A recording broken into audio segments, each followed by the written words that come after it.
What's the number one most important thing when you reach out to a company? Creating intrigue and reducing the friction. If a client can see that you actually care about them, as opposed to just saying, hey, I want to do this for your brand, this is how much it costs, all that kind of stuff, then they're interested because you're interested in them. And when you reduce the amount of friction involved in engaging with you by just saying, hey, if you're interested, say yes. It's just say yes, great, let's move on. Now you're committed, at least a little bit. Now we can talk the real stuff. I guess the origin of this meeting is I discovered one of your reels, and it really just struck me. Something that we've talked about in the past, how no, in terms of a pitch to a client is nothing but sort of a data point and a learning opportunity to figure out, all right, it's a no because why? It's not a failure. It doesn't mean pack it up. It doesn't mean go away.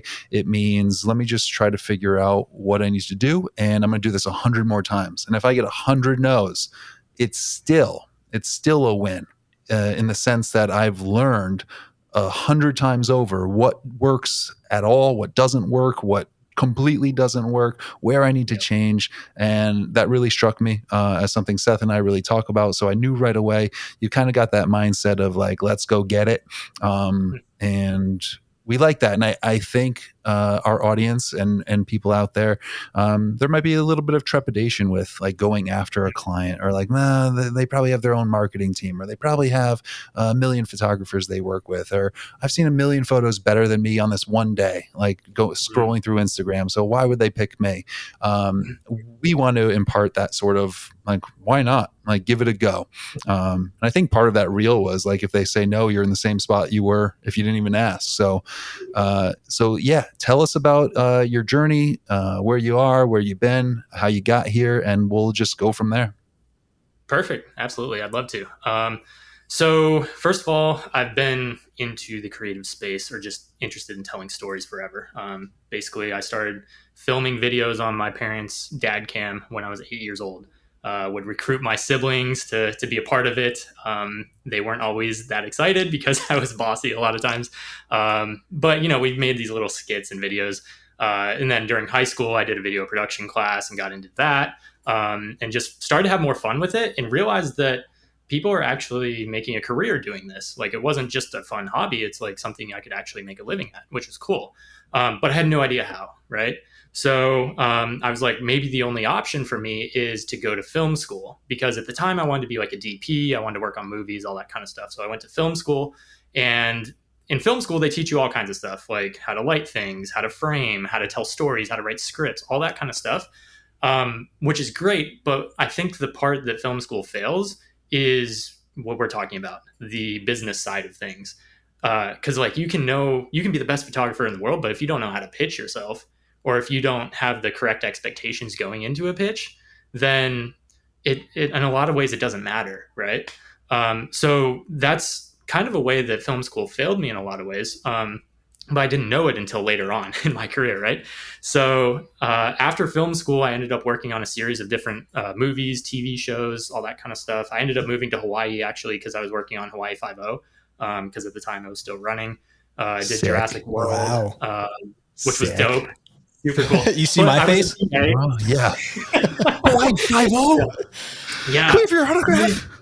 Yeah, dude, we were like blowing up helicopters and like crazy stuff like that. It was so much fun. But Sick. I was a PA, like kind of just watching it. So I got like the front row view, but I was just telling the homeless people like not to walk in the way of the scene, So I saw the DP, I saw what they were doing, but I wasn't like actually on the set.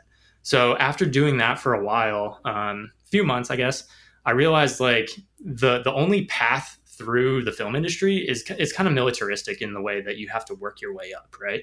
So you go from being a PA to being like a camera PA to a second AC, first AC, and then eventually maybe a camera op. And then, if you're lucky, you get to be a DP, unless you kind of just try to get your own gigs, right? So that's the other option.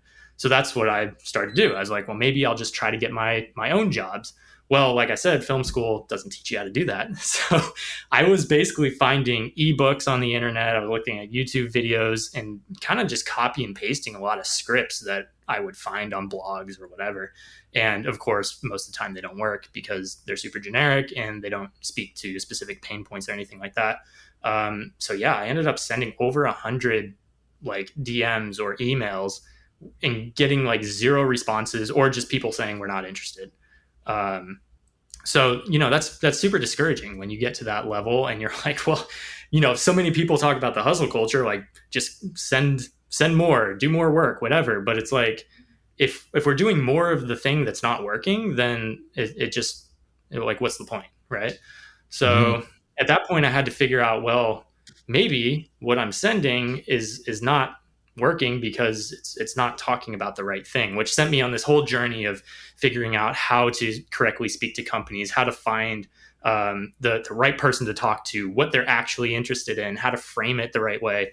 And then over time, I mean, fast forward and we can get into the story and everything. But today, I mean, I've worked with Four Seasons, Marriott, Royal Caribbean, MSC, like basically the vast majority of the travel brands I probably worked with. And it's because I realized these specific things that I'm sure we'll get into in terms of how to actually pitch clients. So, yeah. That's awesome. And I mean, you're the second, I can't think of, maybe Seth can. There was another guest on that talked about film school, and it just does not Mhm. teach the business Oh, side who was that? Right. yeah. I mean, it's just a common theme that we've heard, and it makes sense. Like we're gonna teach you the art and the craft, but there's no, you really need a minor in business as you're doing it, or something to figure out that side of it. Because to be good at photography or videography, like I think Seth and I talked about it last week, even like that's not enough anymore.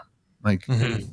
you need some other aspects. You need to be able to talk. You need to be able to pitch. You need to be able to have a conversation. You need to be represent yourself, represent the brand. No stories, narratives. Like you have to be able to present it all. Totally. And just being able to use a camera and know the exposure triangle, I don't think is going to do it anymore. You Yeah. know, unless you're working for someone and that's your sole job, I suppose. Yeah, I think we talked Right. about how you can't be just good. I think we were speaking in the social media sense. To stand out on social media, everybody is so amazing. So, oh, here's a video of a wolf, or oh, here's this epic travel video. There's a million of those. So I think our point was, okay, in that sense, we got to be more than just what we're presenting. And I think our example was including ourselves in little clips. But maybe this is a good question: is simply being talented or great good enough in the commercial sense, where you're not looking for online visibility, you're not looking for any of that stuff? I mean, I suppose you could say it's always about being more than being really good. You have to know how to network with people. You have to know the right things to say. You need to know when to back off, when to push. But, I think that is being good in an overall general sense, or being really good or better than others. You know what I'm saying? Yeah. So when you refer to good, I'm assuming you're talking about like creative skill, right? Yeah, just like from the raw sense of this person really knows how to work a camera. They know how to take a photo. Yeah. I There's so mean, many of those, so right? totally. And anymore, it's a commodity, right? Like Mhm. there's 15-year-olds that can operate a camera or can operate their phone in a very similar way that, some professional corporations can do. And from what I've found, and this is really interesting, is the way you pitch yourself nowadays is not like this is the quality of my work or it's better quality than somebody else. Because that's kind of originally how I was doing it. And they can always find someone who's going to be better. They can always find a production company that has, more experience or has worked on bigger projects or whatever, right? So if you're playing that game, then you can't really compete with a production company that's been in business for 40 years. You just can't, right? Yeah. So the only Right. option there is to lower your price, which you can only lower to zero. And if you're lowering to zero, like you don't have a business, it's a hobby, you may as well just go get a job, right? So the option, instead of doing that I've found, is to actually differentiate yourself in a different way other than your creative, which was what we were talking about, of actually coming up with strategy for how brands can use the video. So instead of just Mhm. saying, hey, I'm going to shoot a 30-second ad for you and you can have a good day, have fun, right? We can actually come up with strategies of how they can use this content and strategies of what types of audiences we're hitting and why we're doing certain things. So then we almost become like a marketing strategist versus just solely an editor or solely a video production company. I use this example Right. sometimes is, say a company has a $100,000 ad budget to throw at a video, right? They could go hire some production company for 100 G's and they could produce something that looks incredible. They could run it on TV, whatever. That doesn't mean they're going to get any kind of ROI on it, though. right? Because maybe they produce a movie and it looks incredible, but it doesn't convert to any kind of sales for them, so it's a waste of money, right? Mhm. So, but on the flip side, you could pay, you could pay some kid $500 to make a TikTok video that's shot on a phone, and if it hits the right audience at the right time with the right message, it could go viral, get whatever, 10 million views, and be the biggest ROI the company's ever had. So it becomes less about I guess the actual tangible result of how it looks creatively, and more about what kind of results that's bringing the company. And of course, as creatives, we want to make it look as good as possible. But the balance is, how do we make it look as good as possible, but also take that aspect of the marketing with it, so that now we can't be compared to other people, if that makes sense. Yeah, it does make sense. And I mean, to dig in pretty specific here, Mhm. like you just said, a 5-second TikTok video that, I mean, could reach 500 million views and have the best ROI that they've ever seen, Mhm. versus that $100,000 scripted thing with production. Let's close down this town. Like, they're spending a ton of money, and they might miss the mark. That 5-second clip might miss the mark, but it was a 5-second clip for probably not 100 grand. That Right. 5-second clip might hit the mark, and like that lotto effect, just go bonkers. So Yeah. when you're building in this sort of aspect, there is a little bit, I mean, I don't know if there's a system that anyone understands the algorithm completely. Like, this No. video will get 500 million views. I don't Mhm. know if anyone can say that, but they have certain formulas that might get a better chance of doing that. There might be certain things that have a better chance. Do you work that into your sort of return on investment for you in terms of a budget? Like, hey, I'm going to do this video. It's at base rate, it's X. But Right. if this goes nutty and it's going to return a ton of views and sales for you, Yeah. uh, I expect this much more in terms of the budget. But that's only if it performs. Totally. So there's a few different ways that I've personally done it. So if it's just a one-off video, I actually haven't done that before, but I would probably use the similar concept to what I'm about to say. Is say I'm on a retainer where I shoot 15 short form videos for a company in a month, right? So Mhm. that's they're just going to post it organically, and I'm not posting it to my page or anything. I'm just giving it to them. Now, so say it's just a flat rate of whatever, 4 grand for that. Now, say that one of those videos specifically does really well, and they're like, hey, we could actually run this as an advertisement because obviously it killed it organically. I give them the option to essentially license it as a commercial ad, right? And then I take Mhm. a percentage of whatever the revenue is, like if it's an e-com product, take a percentage of whatever revenue is generated off of that ad creative. Um, Mhm. so for the duration of however long they want to Mhm. run that for. So that way, obviously, you're incentivized to make the best product or the best creative Mhm. possible. They're incentivized to just run it to the moon because it works for them. And then you get a kickback on doing good work. And another way that you can kind of do this is, like, say you find something that works well organically, you can just take the exact same video, but film a different hook at the beginning. So a different, like, 3 or 5 second clip to put at the beginning, and basically split test it. So you have almost unlimited versions of it. So Yeah, that's smart. And just a technical question, like, if mhm. they like, again, let's say a TikTok or a reel that's 16 by Yeah. 9 vertically, and they're like, we want to run this as an ad. Are they talking, we want to just put money behind it on Instagram Reels and play it the same way, or are they saying we want to make this like a TV ad and we're going to do it, landscape 16 by 9 horizontal? Yeah. I, Um, I'm just curious. I'm just curious in terms of your filming style. Like, do you go out yeah. being like, "This is just going to be vertical"? Maybe I'm asking because I always have an internal battle in my head with, like, Totally. which way do I want to film this? Because where's the final thing going to land, and where's it going to look best? And then can I splice it to 16 by 9 vertically, or should I just start that way, or will I be able to stretch it out the other way? So I'm just curious, maybe in that. So that's something that you would talk to the client in pre-pro, like, hey, what are we going to use Mm, this for? If we're on a Reels retainer, like the one that I just explained, then I'm probably going to shoot that vertical, just because yeah, that's that where makes it's going to sense. live. And when they run it as an ad, it would probably be on social, so on Instagram, TikTok, whatever it is, right? Now, if they say, hey, we want a version of this that we can have be horizontal in case we want to run it as a TV ad or just a horizontal, whatever, YouTube ad or something, then I'll probably shoot that horizontal. And then if I have time, depending on how long the shoot's going to go, if I have time, whatever, then I might try to shoot that same shot vertical. Obviously, not all the time are you able to do that. You don't have the luxury of that all the time. Right. But for like, if I'll shoot resorts, right? And some of this stuff, it's like we're shooting a shot of the entrance and there's nobody in the shot. So it's real easy to just flip the camera and get a vertical version of it. You know, for stuff like that, then I'll do that just to make sure I cover my bases. But if I know there's a chance that I'm going to have it be horizontal, then I'm going to shoot horizontal every time and then just crop in for the shorts. Yeah, totally. I'm looking at your bio site right now, or link tree or whatever people want to call it.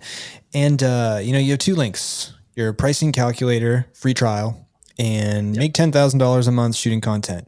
My question to you is maybe a 2-parter. The first one is, and this may be a simple answer, why share that if it's a competitive industry? And what's your response to people who say, oh, if they really knew what they were doing, they wouldn't need to sell it? You ever see those kinds of comments? What do you say to, what do you say to that? So I guess why share?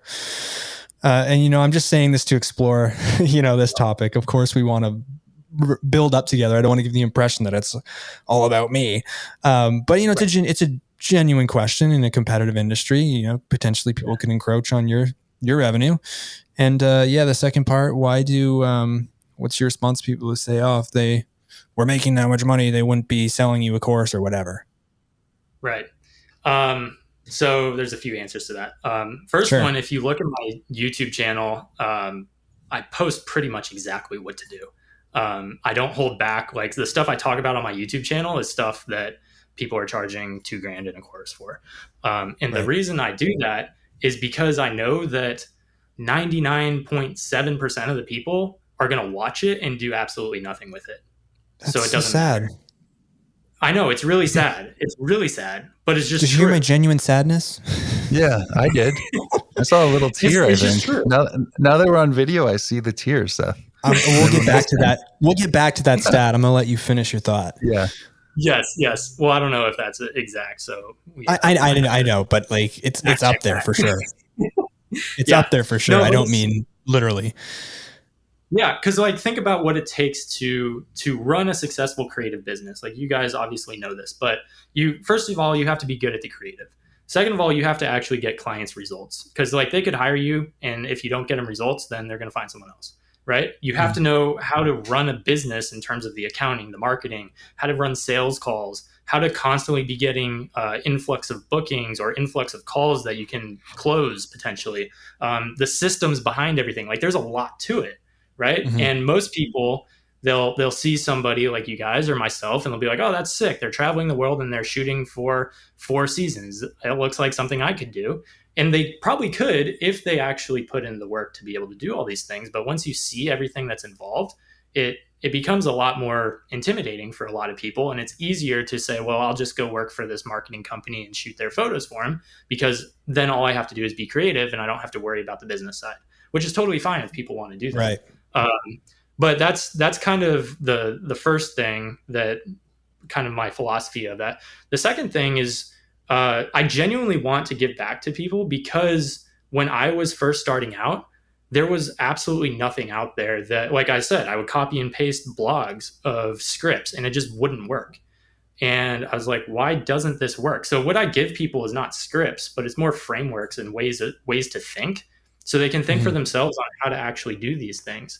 Because a lot of the stuff I talk about is, it's ambiguous. It's stuff that, you do have to think about. Like, okay, if I'm reaching out to this marketing manager, where are they in their life? What would allow them to get a promotion? What would their job, or what would their boss say, like, hey, this is a great job, I'm going to give you a raise for? Like, what kind of things can we actually offer a marketing manager that they're able to look like the hero for the company? And that's not a script you can give. It's not a framework. It's going to be different for everybody.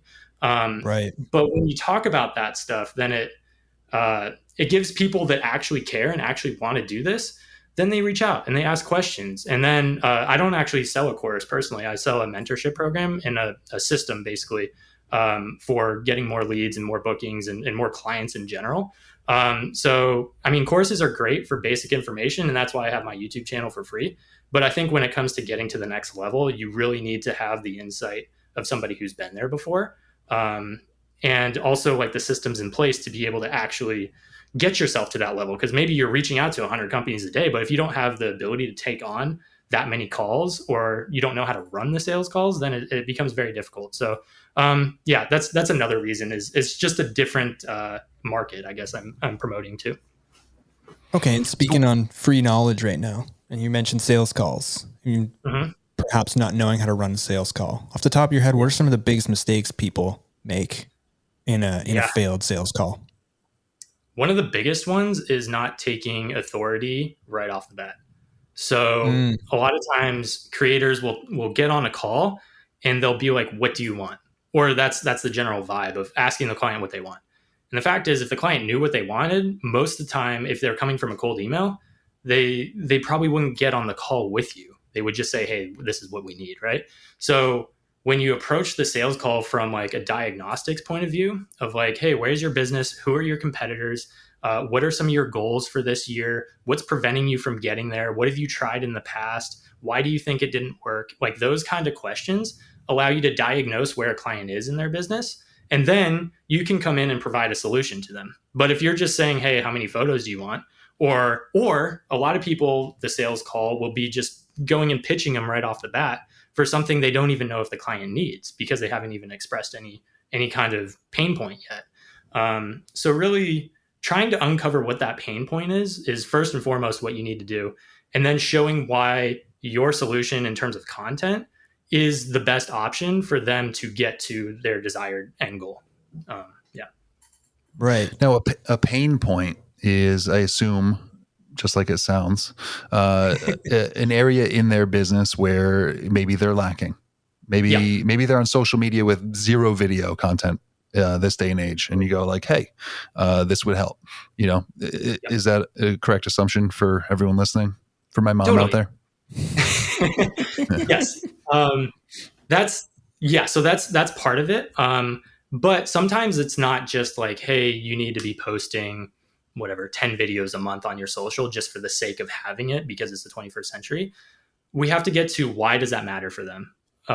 So what is posting 10 videos a month going to do for their business? Like, yes, they might get more followers. Yes, they might get more engagement, but what does that do for them specifically? So in the case of a brand, it could be that we're building brand image, but we're also directing traffic straight to their link tree or their direct website link.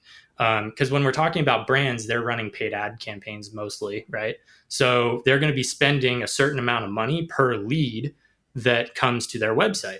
Whereas when they use content on their social, yes, they're going to pay you up front for it, but it's essentially free marketing for the duration that piece of content is on their social media and can direct people to the page where they can see more stuff, get nurtured further. And there's also, maybe we can talk about this as well. But there's different types of content. So there's like viral content. That's really the entire point of that is just to get views, to get people's attention, to get people to look at you, right? That's the whole point of it. And that's the part that most people focus on. But the thing is, there's also other pieces of content that are necessary to for the entire sales funnel for a brand, right? So if we're just all posting trends and stuff, then we don't actually build brand. It's just like, we become the trend page. So you have to have branding stuff. So that's like, what are some initiatives that the brand has? Are they eco-friendly? Are they sustainable? What is the brand story? What is the founder story? Like getting into that kind of stuff. It's not going to go viral. The numbers aren't going to be as sexy as, some of this other stuff, but that's okay because it's geared more towards the people that are already like embedded in the brand. And then another one is like the educational side of things, which is kind of on par with brand, but that could be more so things like sales or promotions that are coming up, events, or just general education about the product and why it matters to them. So again, that's not going to be as viral as the viral pieces, but that serves well in terms of getting people to their website. So when you can pitch like a full content strategy like that, it just sets you apart because it sounds like you know what you're talking about. It sounds like you're not just making a video for the sake of it, but you actually have a plan of how they're going to use it. Now, question for you. I know you mentioned that one of the big mistakes is not taking authority, and that if you're on a call like this, you're the one in charge, you're the creative, you should be really helping fill some gaps here or locating those pain points. Now, we had a guest 2 weeks ago where her view is more of the side of, and maybe this is because she sort of knows what she's doing with social media and her own strategy, but don't tell me what I need, ask me what I need, or don't try and come in and, don't assume you know my business and what I'm trying to do. So she was a little put off because I basically asked that same exact question. Like, would this be helpful if someone pitched you with, hey, I noticed this problem. I can solve it. I'm curious if you're interested. Is as simple as that. And reasonably, it's her opinion. She was just like, no, I'd be kind of put off by that because you're assuming like you don't know what I'm trying to do, my own strategy. So I'm curious. Seth, I was thinking the same thing. Yeah. So we were on the same page. I'm just curious if you ever run into that, or if maybe we're talking about two different kinds of clients, maybe at two different stages, something along those lines. Or what you just think of that comment in general? Yeah. Is this from like, say, a cold email and somebody responds is like, hey, that's not actually something we need. Is that what you're saying? Or is it on the sales call itself? I think it would be more cold, right, Aaron? Tough to say. Yeah, we didn't dig too much into that. Nash, to your point, there's a preliminary. There's the research that you said, and maybe there's conversations where you're getting a feel of their company, and then you come back with based on our conversation, based on my research, I propose this because X, Y, and Z, and I would hope that it would return X, Y, and Z. Well, you know what? Yeah. This begs the question before we even start. How do you, if you can share some strategies, how you acquire that sales call, how you get them on the phone? Because, it could be a simple email as to what we're talking about. Hey, is there anywhere where your business needs help? In the scenario we were talking about, they could be, no, I'm good. Essentially, no, I know what my business needs. And then you never actually get on that sales call. Yeah. So I guess that really begs the question, how are you convincing people to give you 15, 30 minutes of your time? Right. Yeah. So I guess converting them from a text to an in-person meeting, which we know always goes better. 100% for sure. Yeah. So it comes down to this mindset that depending on what brand you're reaching out to, if it's a local company, they might not get hit up at all. If you're reaching out to someone like DJI, they're getting thousands of inquiries every single day. So you got to be able to stand out. So you got to understand who you're talking to, number one. But most people are probably that's not going to be their first person they reach out to. They're not going to reach out to a massive Fortune 500 company. So that being said, either way, you have to increase the intrigue in your first initial email, and you have to decrease the friction to engaging with you further. So the entire point of the email is not to pitch them. It's not to sell them on your solution. It's not to do any of that. It's basically just to say that you noticed a certain inefficiency in their business. Let's say, for example, they're not posting consistently, and what they have been posting is just, it's not converting based on how many comments it gets, based on the views, and you could do a lot better, right? So you can point out like, hey, I noticed that you haven't been very consistent. And then you can drop a case study. So if you have your own case study, that's ideal, right? If you can say, hey, I helped this company go from posting basically nothing to posting 15 times a month, and this is what happened to their page, then that creates intrigue. Or if you can just make a quote, right, from Adam Mosseri, the CEO of Instagram, that says that Instagram is a video platform, and if you're not posting video, then you're missing out, right? So like if you can quote something or a specific case study, then that's ideal. Then you can say, I'd love to get you similar results to this, or you can even make a specific claim of what you're trying to do that is bold, but is something that you can actually attain. Right, that backs up from that case study, and so that all creates intrigue. And we're doing that in like 4 sentences. We're not writing a book to them. We're doing it in like 4 or 5 sentences. And then the last line, we don't want. What's that? The whole email is 4 to 5 sentences. That first part. So right, okay. Total, you might be looking at like 6, 7, maybe something like that. So that first part is just to create intrigue. So if we look at the anatomy of an email, what's the point of the subject line? To get somebody to open it. That's literally the only point. So we got to stand out, right? What's the point of personalizing an email? It's just to create the connection so someone wants to read further. What's the point of sharing these case studies and our results? Literally just to create intrigue and be like, oh, wow, that's interesting that they did that. And then when we get to the call to action point, we're not pitching a service. We're not saying we can do this amount of deliverables for this price or anything like that.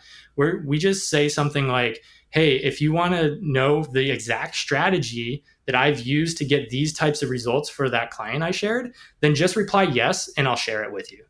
So all they have to do is just type yes or say I'm interested. Like zero friction. Real smart. Yeah.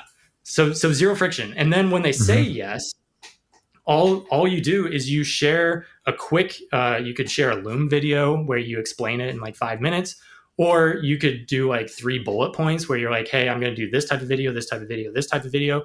This is what we did for the client. This is how their page changed. This is what I want to do for you. If you're interested in learning more about this, I'd love to hop on a call and I can explain it more in depth and exactly how it applies to you. Here's a link to book a call with me.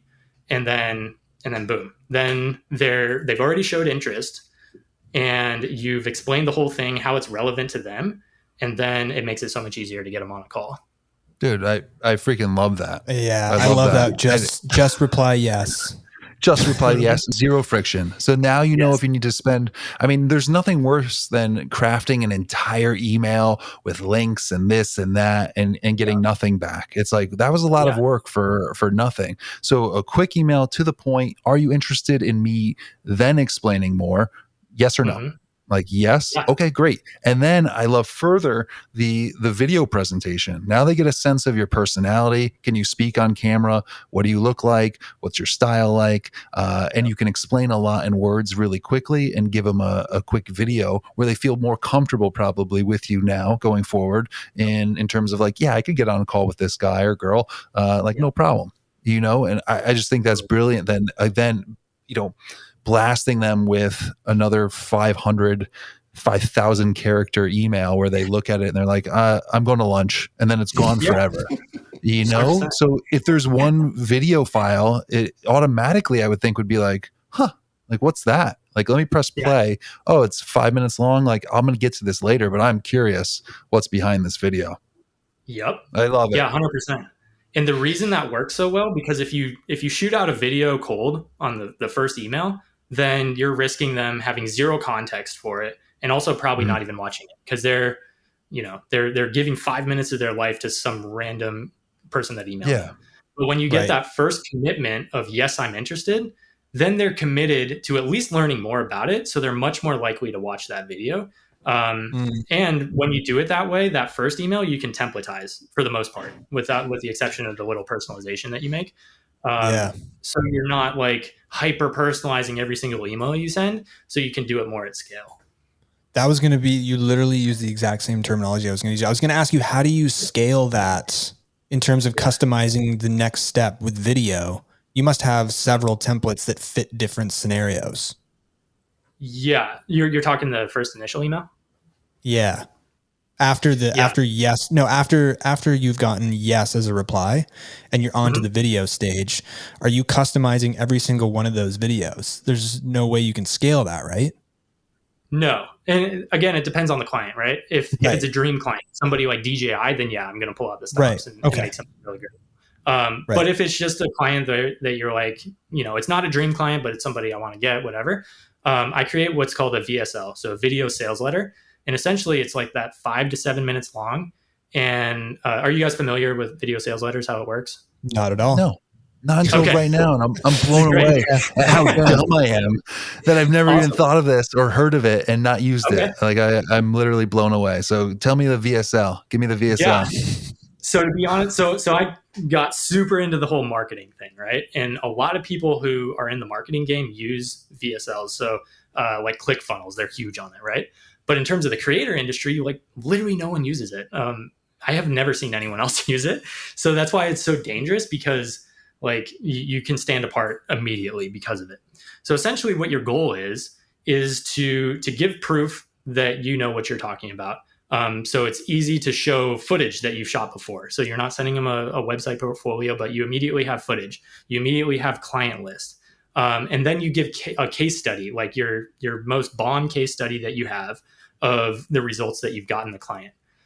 Basically, we want to say that they're in the situation that they're in, and it's not their fault. It's because they were, ignorant to something. And you're not going to use the word ignorant, obviously, but they didn't understand something about the business, and that's okay that they didn't understand that. But once they implement this thing, which is your content strategy, it's going to do wonders for their business. It's going to be completely different, and it's going to get results similar to this case study that we mentioned. So in my specific example, what I'll do is I call it the Social Accelerator Program. And this is for like my social retainers. So I have different VSLs depending on like what kind of project I'm trying to pitch. But I'll talk about how most clients will just post up a video and hope it works. And that's not how social algorithms work. That's not how the sales funnel in general works. Because businesses get clients first by getting attention, then by nurturing that attention, then by getting that attention to go to some kind of sales page, and then lastly, converting that attention, which means that we have to get attention through virality. Okay, so we need to create viral content. We need to nurture that audience by creating branding type of videos. Why should we care about your resort? Why is your resort better than the 50 other ones that are within the 1 mile radius on this strip of beach, right? And like, how do we specifically target your target market and speak their language on that? Then once people are stoked about that, we have to have some kind of way to get them onto a website. So we need to have, those educational pieces or some kind of call to action piece of content that gets somebody to click a link in the bio, right? Once they're on the website, we have to have conversion assets, because somebody can go to a website, but if it sucks, then they're just going to click off, think it's a scam, not want to book there, whatever, right? So we need to have conversion assets on the website that allow people to believe in the resort or believe in the brand, think that it's going to get them the transition they want or the experience they want, and therefore they book.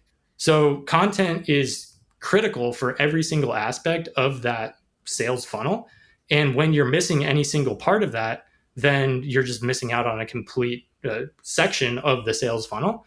So that's what I want to do. That's what we want to fix. And this is how I want to do it. But to be able to explain it further, let's jump on a call and I can tailor it specific to your company and we can see if it works. Now, are you doing this all on your own?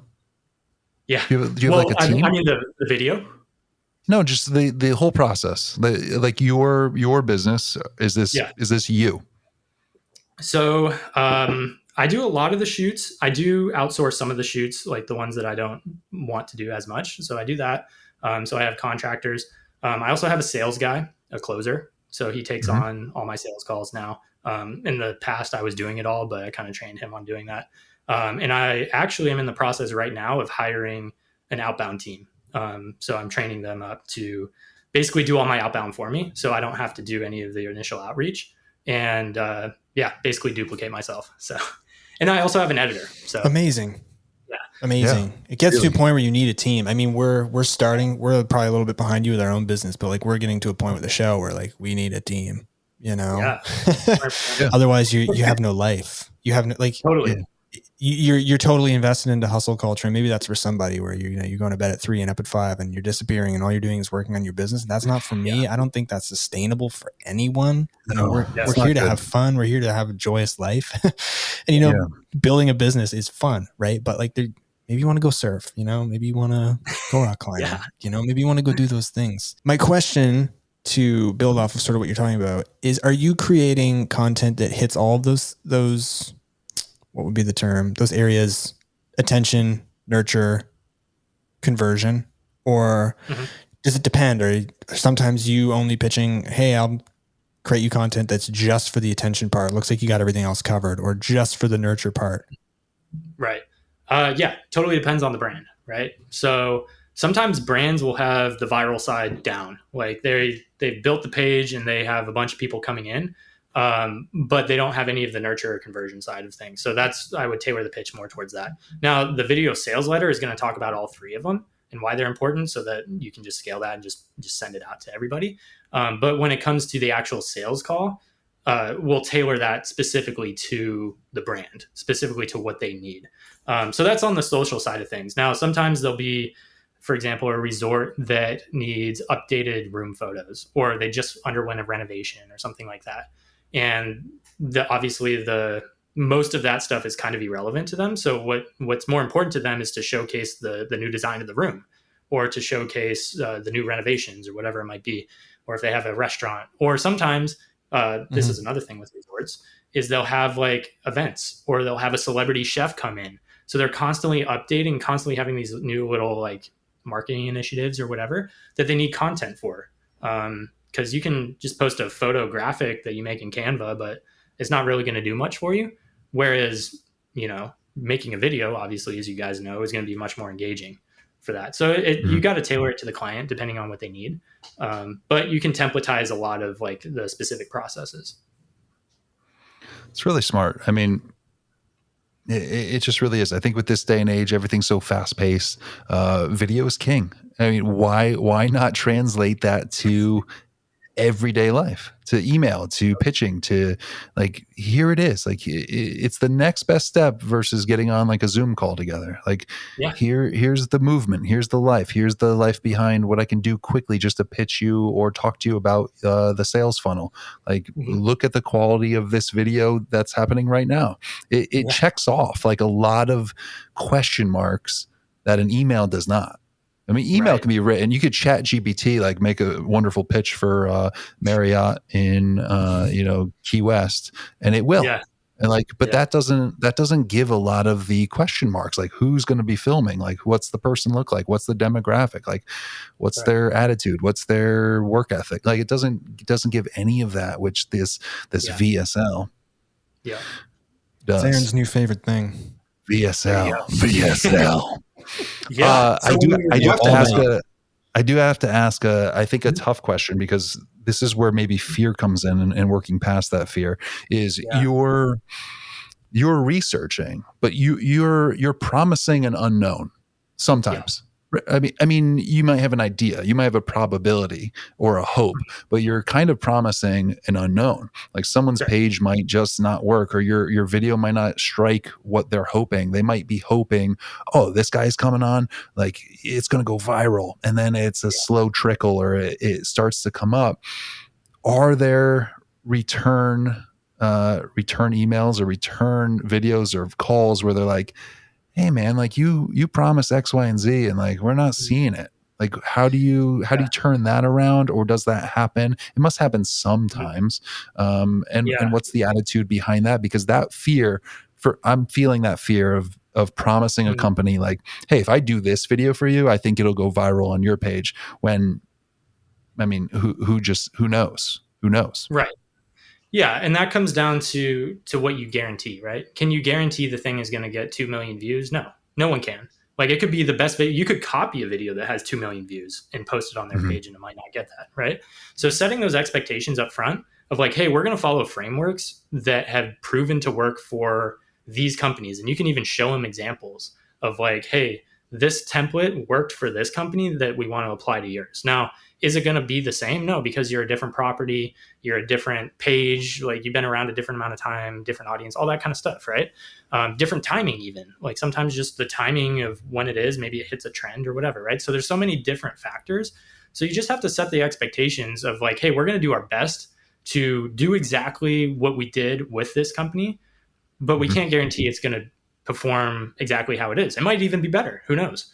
But you take the expectation away, I guess, in terms of, tangible, like it's going to hit this exact number. It's more like this worked here. This is what we want to replicate. Hopefully it does well. It's not going to be worse. It's going to get you on the right path. A follow-up question to that in terms of detail is like, everyone's different in terms of their social media marketer or their marketer, or, Seth and I do some Airbnb stays and content for Airbnbs, and we might have a pitch, or we might do a certain theme or narrative, or celebrate a holiday for them that's coming up, like things like that.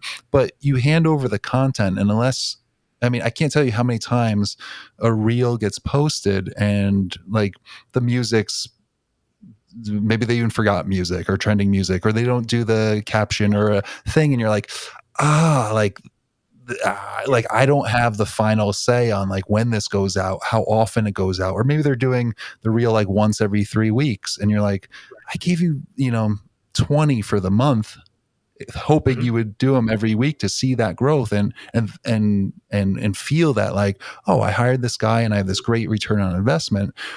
Where does that sort of control? Where do you let go of the like, okay, like now it's on you guys? Or Yeah. is it really spelled out all the way to the end? Like, hey, I want you posting on Monday through Friday at 11 a.m. or like whatever it is. Is it Yeah. so spelled out? So that's when we get into things like offers, right? So what makes you guys as Airbnb shooters different than anybody else who shoots an Airbnb? Because anyone can go shoot a video and hand it over to the client, right? Mhm. But what could make you guys different, an example, is when you can solve every single problem the client has. So maybe they're lazy, maybe they don't know, maybe they just completely forget that they even hired you, and that's why they're not posting, right? So how do we take care of that issue? Well, we can offer like automated posting schedule for them, or we can even post it ourselves. We can hire VA. There's all kinds of different options that we can do where we basically handle that portion of the business for them so that it doesn't end up looking bad on us, right? So that's something that we can do. That's something I've done with clients before, that they'll have a like a marketing agency that specializes, quote unquote, in posting the social media content for the company, and it's just not very good, right? And then they hire me to shoot content, and I'm like, hey, I see what you guys have. This is what you're posting right now. How do you like your current setup with your social media agency? And a lot of times they're like, oh, we're locked into a contract for the next year with them, but we really don't like what they're producing for us. So the response to that could be like, okay, well, since I'm already producing the content for you guys, I know the strategy, I know why we're producing it, I know what the best captions will be, when to post it, all that kind of stuff.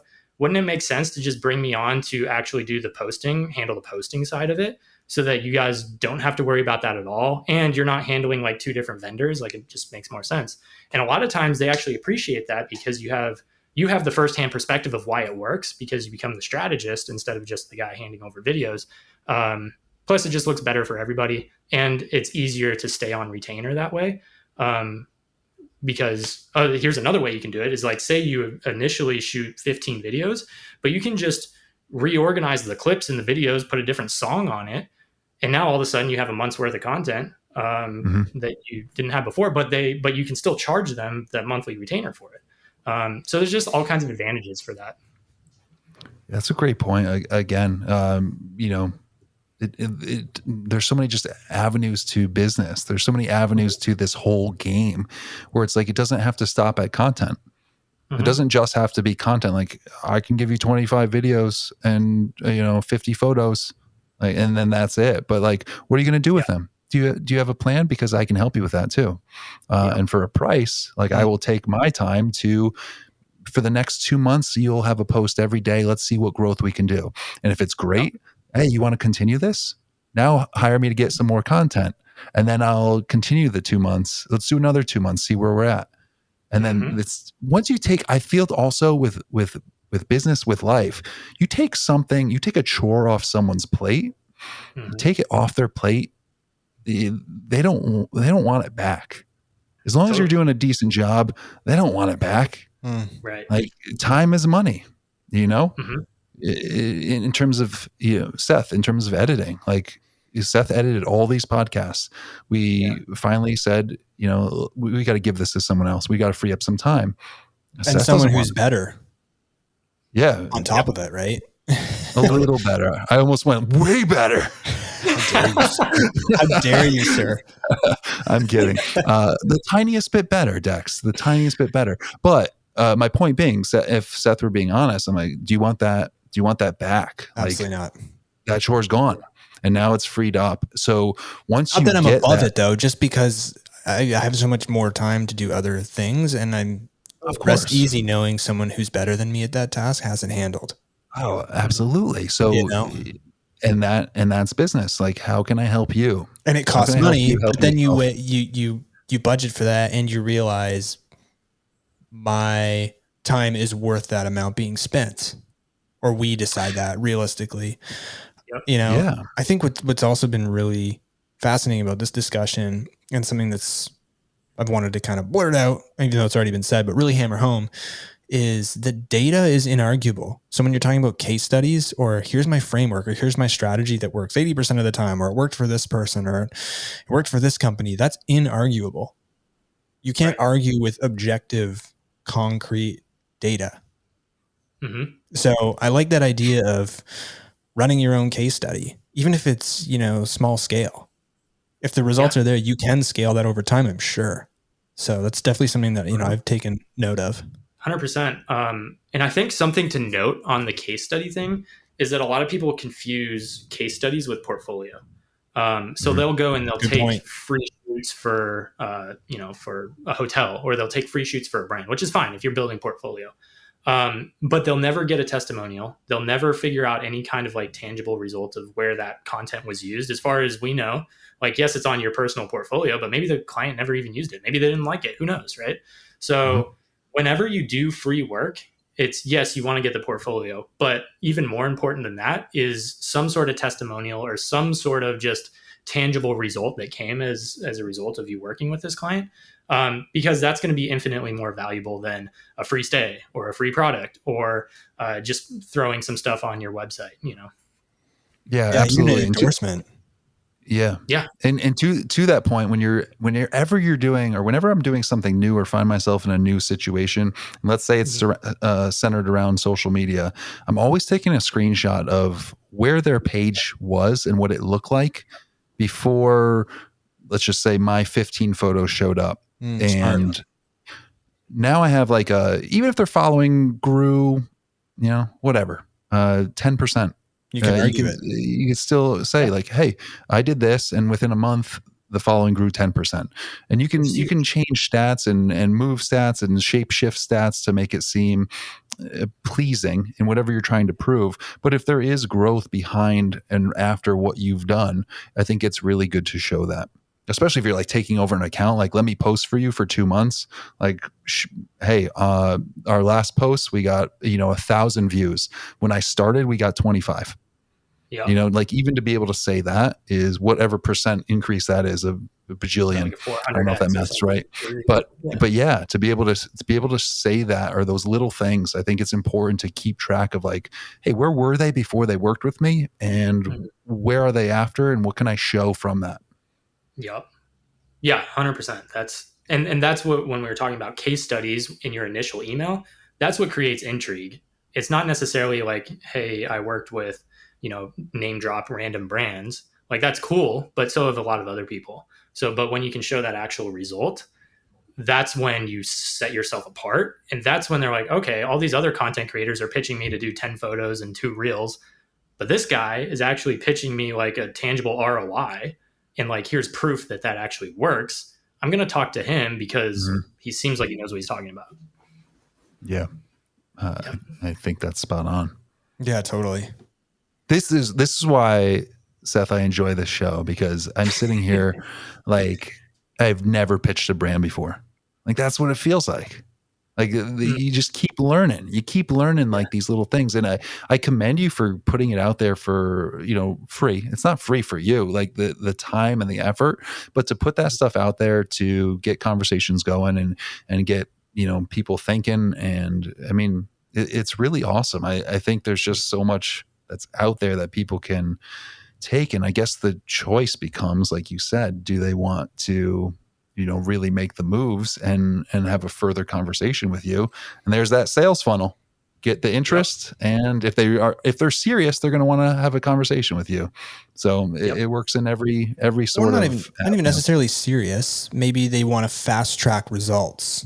Maybe they can learn everything they need to know from Nash's free videos. Maybe, maybe they want to speed that process up by having guidance for their own unique scenario, because it doesn't matter. No business or no brand is going to be the exact same in terms of how you're pitching, even if you have a strategy or template. I mean, it's just, there's going to be different variables no matter what. There's an infinite amount of permutations. So, I mean, I think there's something to be said for that. And back to, something I said at the start of the episode was, maybe there's some people who just, the way, like, if 2 or 3 different people are saying the exact same thing in terms of how to grow your photography business, you're going to vibe or understand just through better, communicative connection, what Nash is saying or what person B is saying.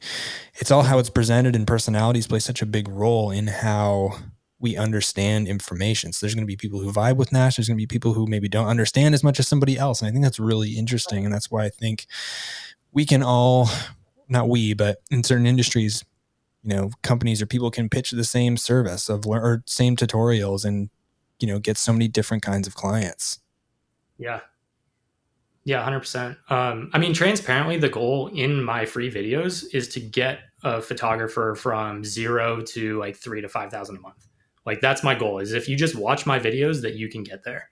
Right. Then once you want to get further, then let's talk and I can help you work with bigger brands, bigger budgets, licensing deals, all that kind of stuff. So like I get people all the time that DM me screenshots of like, hey, I was just getting free collabs, or I was getting denied all the time, but I just closed a $3,000 deal just from watching your YouTube videos. And that's like, that gets me stoked. Like So when sick. I see stuff like that, I'm like, that's awesome, Well, because it gives you a sense of purpose, 10% right? sent to rainy Hawaii. 10% sent to rainy Hawaii. Yeah. Right? It That's what gives you you should purpose, DM back. right? Yeah. Totally. Yeah, no, 100%. So like, even If it if was just they about the never money, you sign wouldn't do anything, right? You wouldn't make videos. You wouldn't do any. You would just keep it all to yourself. So I mean, there's there's clearly an inherent need to contribute back. Totally. And this gets deeper into it, but I feel like the pulse of culture is driven by art, right? Whether it's music, whether it's movies, whether it's videos on YouTube, whatever it is, right? Like the way the culture goes is through art. But if artists are like, they can't produce because they can't make a living, then what are we left with? We're left with not very many, and probably not that great because they're selling out. So how do we get artists to be able to understand the business side of stuff so they can actually charge what they're worth? Because I hate the whole starving artist thing, freelance. Like my motto is taking the free out of freelance. And how do we have them like create an actual living for themselves so they don't have to focus on like taking any job that'll give them $500, but like focus on things that they actually care about, and then go and tell the stories that need to be told. So I think that's great. And I mean, to add to that, Seth and I, we really talk about, I think we have an episode called like, don't give away the farm. Like knowing your worth, and the artist usually is that, left brain, emotional, nice person that wants to be appreciated for their art. And like, even I think that's where it's gotten out of hand, where it's like, there's no dentist or surgeon that's like, as long as you'll tell your friends about it, like I'll do this for free. Like, there's associated value with that skill. Yet artists, there's so much value in someone liking your art that you can easily be taken advantage of. And granted, they're allowed to take advantage if we're allowing it. So we really just promote like knowing the value and being careful with trading for this and trading for experience, trading for exposure, like that kind of language. And knowing the worth. And if we all rise up, if the tide all rises, then it just makes it better for everyone. So I think giving that education out to people readily is just very, very important. Yeah. So 100% agree. Bravo. For sure. Thanks. Bravo. And you guys too. You guys are doing awesome. Well, thank you. Thank you. we do what we can. Seth, any more questions? No, I'm just, when my brain starts at the end of an episode, I mean, it's a good sign. So, I mean, I've said it before, we have the pleasure of having, folks like yourself on weekly, and we get a free education too, just like all of our listeners. So just wanted to, thank you once again for offering up your time. I know we said it here and we've said it a million times on this show that time is money. So thanks, Nash, for coming on and sharing all that you did today. And is there anything else that you want to add, Nash? Yeah, I mean, honestly, like we go way more in depth on my YouTube channel. So like I talked about, people are landing deals just off of those videos. So if you want to check it out, it's Nash_Hagen. If you guys could drop the link there.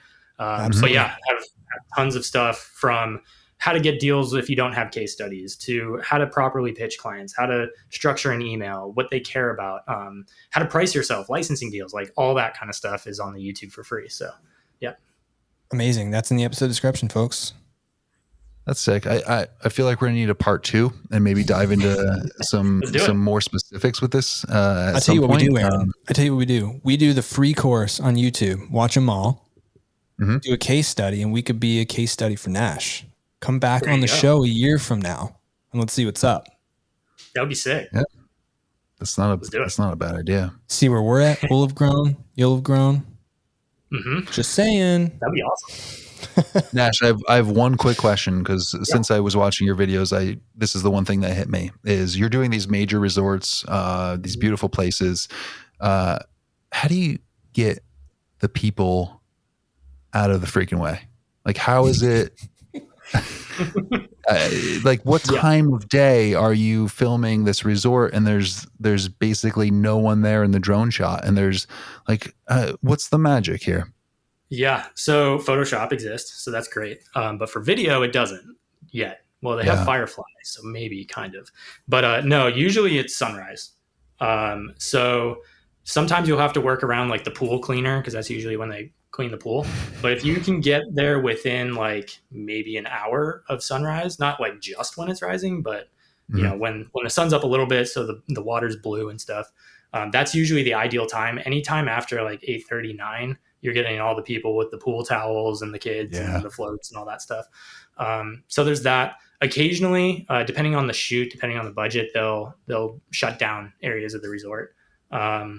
So yeah, it just depends on the shoot for that. But I usually always try to get the majority of the hero shots within that first hour after sunrise. Awesome. And just for maybe a quick soundbite, it's just a quick question, but what's the number one most important thing when you reach out to a company? I think it's what we talked about with creating intrigue and reducing the friction. If a client can see that you actually care about them, that you are in their psyche and you understand what makes their business better, as opposed to just saying, hey, I want to do this for your brand. This is how much it costs, all that kind of stuff. But when you actually show genuine care, then they're interested because you're interested in them. And when you reduce the amount of friction involved in engaging with you by just saying, hey, if you're interested, say yes, then they don't have to write a paragraph to you. They don't have to think of how they can apply what you said or what kind of budget they can allocate or anything like that. It's just say yes, great, let's move on. Now you're committed, at least a little bit. Now we can talk the real stuff. So I think that's probably the number one tip in terms of getting someone to respond.